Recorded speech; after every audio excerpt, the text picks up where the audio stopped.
কৃষি বিভাগীয় রাষ্ট্রবাদী কর্মচারী সংঘের সম্মেলন চলছে আগরতলায় মুক্তধারায়।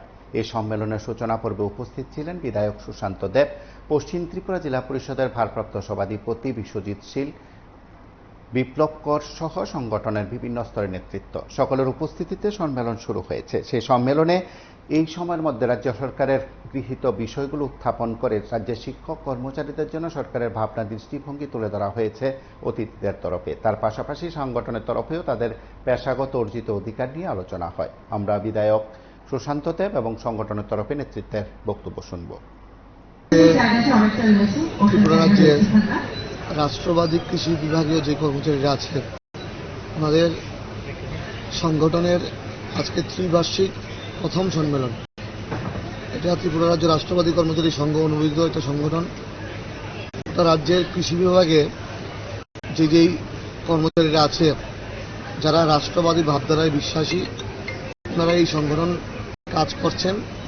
একটাই উদ্দেশ্য, সরকারি সুযোগ সুবিধাগুলা রাজ্যের অন্তিম ব্যক্তি পর্যন্ত আমাদের সরকারের যে দিশা সেটা পৌঁছে দেওয়া ওনাদের মূল দায়িত্ব, প্রধান দায়িত্ব। এবং আমরা কৃষকদেরকে অন্যত বলে থাকি, ওনারা কৃষকদেরকে নিয়ে কাজ করছেন এবং বিভিন্নভাবে কৃষকরা যেন উপকৃত হয় সেই বিষয়গুলো ওনারা দেখবেন। এবং একটা সময় ছিল, আমরা বাম জমানায় দেখেছি, মানে কৃষকরা বিভিন্ন কারণে হয়রানির শিকার হতো, এক টেবিল থেকে এক টেবিলে যেতে হতো। এখন আর সেই লক্ষ্যে কাজ করতে হয় না। এখন রাষ্ট্রবাদী কর্মচারীরা দেশের স্বার্থে, রাষ্ট্রের স্বার্থে এবং রাজ্যের স্বার্থে কৃষকদেরকে নিয়ে কাজ করছে এবং কৃষকরাও খুশি, কর্মচারীরাও খুশি এবং এই সংগঠন সাধারণ মানুষের জন্য কাজ করবে সেই আশা প্রত্যাশা রাখে। বিরোধীরা বলছে যে কৃষকের জন্য কিছু করা হচ্ছে না, রাস্তায় নেমে আন্দোলন করতে হচ্ছে। অ্যাকচুয়ালি ওনারা তো আন্দোলনের জন্য সোকল্ড বিরোধী দল বলবো আমরা, কারণ কৃষকদের জন্য ভাবনা চিন্তা করে আমাদের মোদিজি যে প্রকল্পগুলো এনেছে, মানে দেশের সর্ববৃহৎ প্রকল্প কিষাণ সম্মান নিধির মাধ্যমে প্রত্যেকটা কৃষককে সম্মান দেওয়া হচ্ছে। আমাদের রাজ্য সরকার সহায়ক মূল্যে কৃষকদের কাছ থেকে ধান ক্রয় করছে।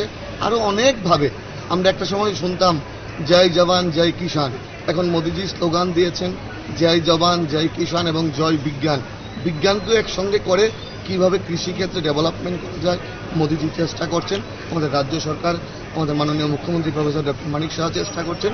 আমরা সবাই মিলে কৃষক থেকে শুরু করে প্রত্যেকটা অংশের নাগরিক রাজ্য সরকারের কর্মকাণ্ডে অত্যন্ত খুশি এবং কৃষকরাও বিশেষ করে আমাদের কর্মকাণ্ডে খুশি এবং আগামী দিনে কৃষকদের জন্য আরও নতুন নতুন ভাবনা আমাদের সরকারে আছে এবং সেই ভাবনাগুলো বাস্তবে রূপান্তরিত হবে। কর্মচারী সংঘ অনুমোদিত কৃষি বিভাগীয় রাষ্ট্রবাদী কর্মচারী সংঘের আজকে প্রথম ত্রিবার্ষিক রাজ্য সম্মেলন অনুষ্ঠিত হচ্ছে। আজকে আমরা এই সম্মেলন থেকে কৃষি দপ্তরের সমস্ত কর্মচারীদের যে গুরুত্বপূর্ণ 15 দফা দাবি আছে, সেই দাবি সনদ আমরা আজকে এই সম্মেলন থেকে গ্রহণ করব।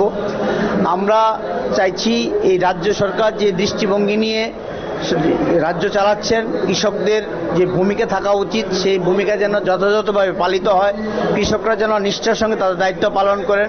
আজকে এই সম্মেলন থেকে আমরা সেই বার্তা দিতে চাইছি।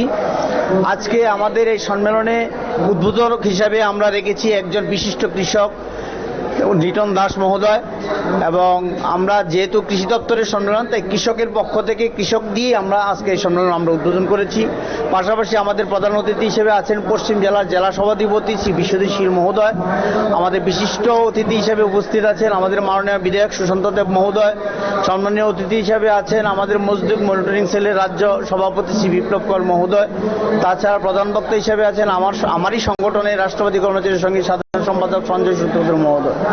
তো আমরা আজকে এই সম্মেলন থেকে রাজ্যের যে কর্মচারী, সেই কর্মচারীদের বিভিন্ন দাবি দাওয়ার সঙ্গে পাশাপাশি আমাদের যে বকেয়া 22% ডিএ আছে, সেই ডিএ যাতে রাজ্য সরকার অবিলম্বে মিটিয়ে দেয়, তার জন্য আমরা একটা দাবি রাখবো এখান থেকে আজকে। কারণ আমরা দেখেছিলাম বিগত দিনে বামফ্রন্ট সরকারের আমলে প্রত্যেকটা পে কমিশনের আগে 42%, 37% এই ধরনের ডিএ বাকি থাকতো। তো এখন যদি এই সরকারের আমলে এই ধরনের ডিএ বাকি থাকে, তাহলে ওই সরকারের সঙ্গে আমাদের কোনো ফারাক থাকবে না। তাই আমরা চাইছি সম্পূর্ণ 22% ডিএ আমাদেরকে দিয়ে যেন কেন্দ্রীয় সরকারের সঙ্গে আমাদের সমতায় ফিরিয়ে আনা হয়। এই সমস্ত বিভিন্ন কর্মচারীদের দাবি দাওয়া নিয়ে আমরা আজকে আমাদের এই সম্মেলন। আমাদের সরকারের প্রতি পূর্ণ আস্থা আছে এবং সরকার আসার পর থেকে আমাদের যে প্রতিশ্রুতি দেওয়া হয়েছিল একে একে অধিকাংশই দাবি আমাদের পূরণ হচ্ছে। কিছু দাবি আমাদের বকে আছে, সেগুলো হলো আমাদের অ্যালাউন্সগুলি এখনো দেওয়া হয়নি। তাহলে মোটামুটি আমাদের দাবি দিয়ে যাচ্ছেন সরকার। ডিএও যদি আমরা রেশিও হিসাব করি তাহলে বিগত দিন থেকে এখানে যে ডিএ রেশিওটা অনেক বেশি। আমরা 22% ডিএ পানা আমাদের অলরেডি সেন্ট্রাল অষ্টম বেতন কমিশন এসে গেছে। আগে একটা কমিশনের আগে আমরা 42%, 37% ডিএ বকেয়া থাকতো, সেই অনুভূতিও অনেকটা কমিয়ে আনছে। আমরা আশা করি সরকার আমাদের এই দাবির সঙ্গে সহানুভূতির সঙ্গে বিবেচনা করবেন এবং আমাদের এই দাবি পূরণ করবেন। এটা বলতে আমাদের কোনো দ্বিধা নেই। 1988 সালে জোট সরকার আমলে সুধীর রঞ্জন মজুমদারের নেতৃত্বে থার্ড পে কমিশন, তৃতীয় বেতন কমিশন যখন ঘোষণা করা হয়, তখন ভারতবর্ষের সমস্ত রাজ্যের তুলনায় সর্বোচ্চ বেতন কম ছিল ত্রিপুরা রাজ্যের কর্মচারীদের। ইভেন কেন্দ্রীয় সরকারের 11টা দপ্তরের যে বেতন কমিশন তার বেতন ভাতা তার থেকে বেশি ত্রিপুরা রাজ্যের কর্মচারীদের ছিল। তো বামফ্রন্টের 25 বছরে সেটা নামতে নামতে আমরা 3-4 ধাপ নিচে নেমে গেছি।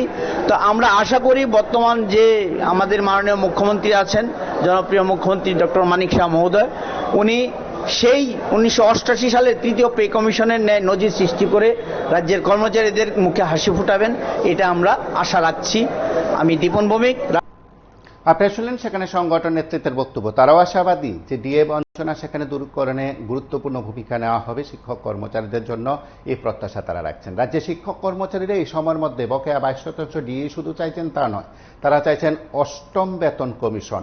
এই সময়ের মধ্যে পঞ্চদশ অর্থ কমিশনের শেষ দিকে এসে রাজ্যের শিক্ষক কর্মচারীরা চাইছেন যে ষোড়শ অর্থ কমিশন কার্যকরের আগেই তাদের বকেয়া সমস্ত রকম মিটিয়ে দেওয়া হোক। এ রাজ্যে শিক্ষক কর্মচারীদের জন্য তারা তাদের বক্তব্যের কথা তুলে ধরেছেন। রাজ্যের বিভিন্ন জায়গায় শিক্ষক কর্মচারী সংগঠন নেতৃত্ব যারা আছেন, প্রায় প্রতিদিন যারা বিভিন্ন কর্মসূচিতে অংশ নিচ্ছেন, সেখানে পেশাগত দাবির ভিত্তিতে তারা কথা বলছেন, অর্জিত অধিকার নিয়ে কথা বলছেন। শুধু কি বিরোধী শিবিরের তারাই কথা বলছেন তা নয়, একেবারে যারা রাষ্ট্রবাদী সংগঠন বলে দাবি করেন, সরকার পক্ষের বলে দাবি করেন, তারাও বকেয়া মিটিয়ে দেওয়ার জোরালো দাবি করছেন।